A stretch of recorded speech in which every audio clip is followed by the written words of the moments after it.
Ada yang masih ada cacat permanen nih. Apa Ini tuh? ilustrasinya gini lah kurang lebih lah. Ini dia.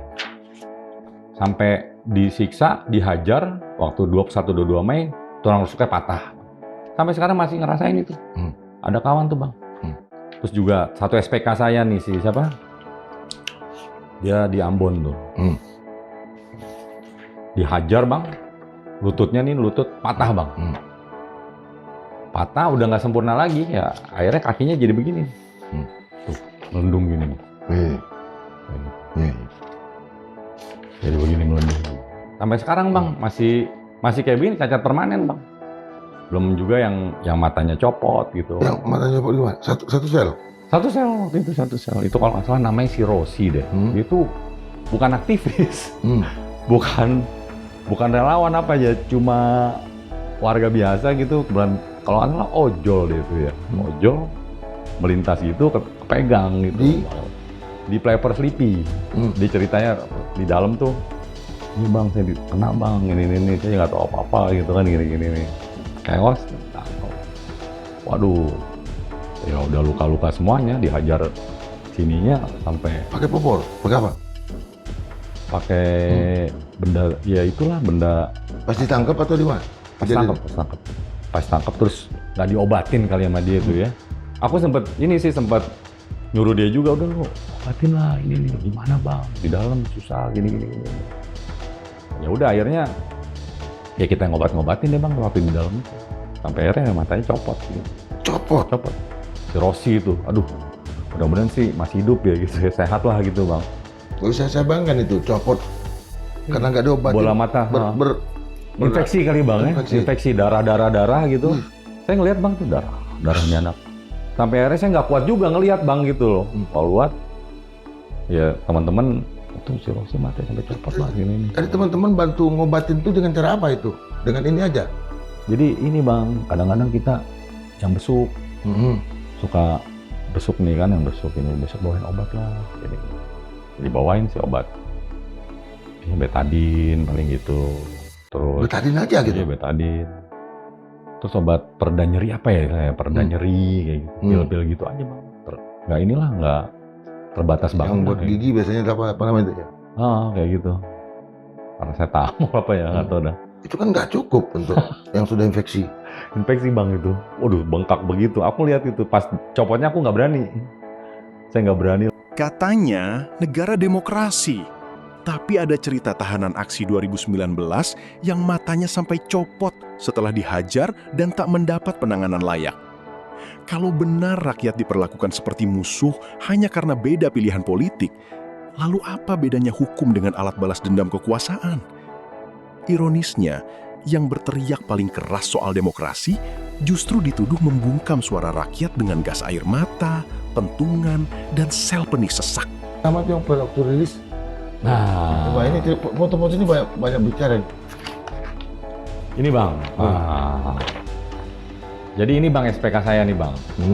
Mereka lah yang akhirnya kita ini dua profesor ya? Ini dua profesor. Dua profesor. Pada waktu itu setelah penahanan kurang lebih sekitar 2 minggu lah, kita dirilis nih bang. Dan mereka ini semua mengalami penyiksaan juga bang, luar biasa. Kayak gitu. Saya juga penyiksaan juga kok, saya dihajar juga lah, kayak gitu kan, di setrum juga kayak gitu. Di setrum? Setrum. Luar biasa bang. Berapa kali? Apa? Kok pertanyaan saya agak naif ini. Di setrumnya bagaimana? Ya waktu itu ini bang, apa namanya tuh, di ini aja sih, di keluarin semacam ini ya, alat gitu ya. Namanya tuh ular listrik lah kayak gitu, ular listrik kayak gitu. Ular listrik istilahnya kayak gitu. Ular listrik, ya udah kita disuruh ngaku lah gitu kan, karena memang kan awalnya kita nggak mau ngaku kan gitu kan, seperti itu. Ya udah nggak kuat juga kan kita kan, ya akhirnya ngaku juga gitu, sekali aja sih waktu itu bang, kayak gitu, seperti itu. Kayak gitu. Itu terhadap yang lain selain listrik itu dipukul ya? Dipukulin juga, dipukulin lah kayak gitu. Seperti itu. Ya ini semua ngalamin Bang. Kawan-kawan kita ini semua ngalamin kayak gitu. Penyiksaan yang luar biasa. Terus juga ada lagi nih Bang yang Demokrasi rasa interogasi. Aktivis ditangkap, dipukul, lalu dipaksa mengaku dengan setrum. Seolah nyawa rakyat cuma formalitas kekuasaan. Hukum bukan lagi mencari kebenaran, tapi memburu pengakuan. Ironisnya, mereka yang dulu paling lantang bicara HAM, justru dituding membiarkan teror terjadi di balik ruang pemeriksaan. nggak seperti itu. Bung Akbar melihat sekarang ya, Prabowo dengan Jokowi, apa yang harus dilakukan oleh Prabowo terhadap Jokowi? Oh ya, jadi ya Pak Prabowo sudah harus mulai, jangan terlalu juga dekat gitu ya, jangan terlalu juga dikit-dikit minta dukungan Pak Jokowi, gitu kan, minta pengaruh gitu.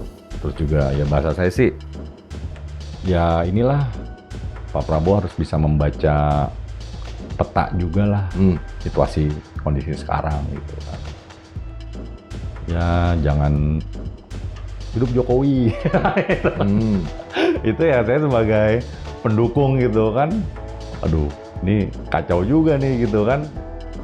Udah jadi presiden masalahnya gitu. Kalau belum ya ini ya jauh, mendingan diputus aja Bang gitu loh. Udahlah nggak usah ada hubungan lagi gitu kan, nggak usah minta arahan lagi atau sowan lagi atau apa gitu kan gitu. Seperti itu aja sih kayak gitu.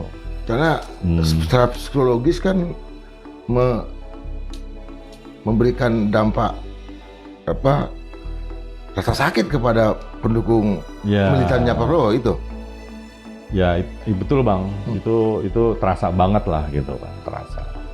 Karena waktu 2019 itu kan pada ini Bang, pada marah semua tuh di dalam tuh. Kayak gitu kan, ya jadi balik lagi ya flashback ya gitu kan. Yeah. Ketika misalnya Pak Prabowo inilah ya,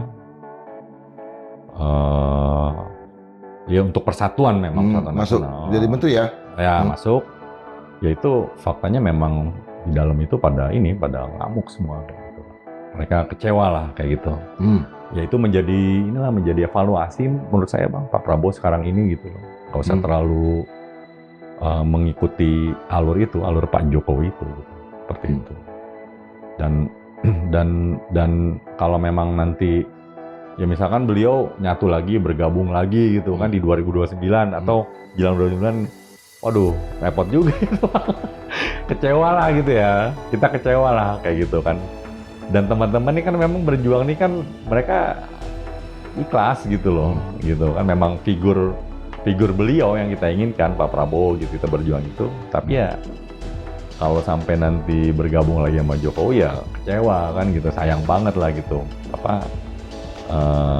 Teman-teman nih, kawan-kawan nggak suka kalau Pak Jokowi nanti dukung atau bergabung dengan Pak Prabowo tuh nggak inilah.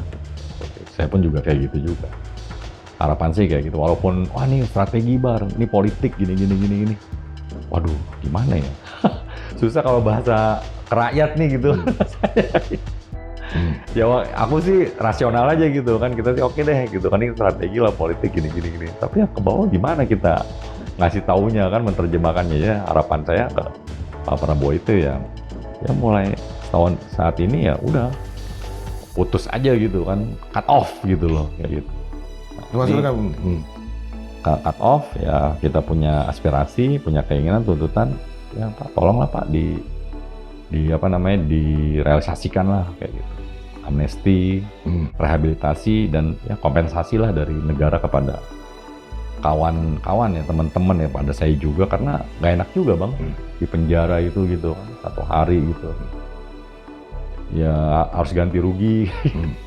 Gitu loh Bang Indra, seperti itu. Oke. Agak akhirnya. Termasuk hubungan Prabowo dengan Gibran itu juga harus direnggangan gitu. Pendukung berdarah-darah di jalan, masuk penjara, bahkan ada yang cacat permanen.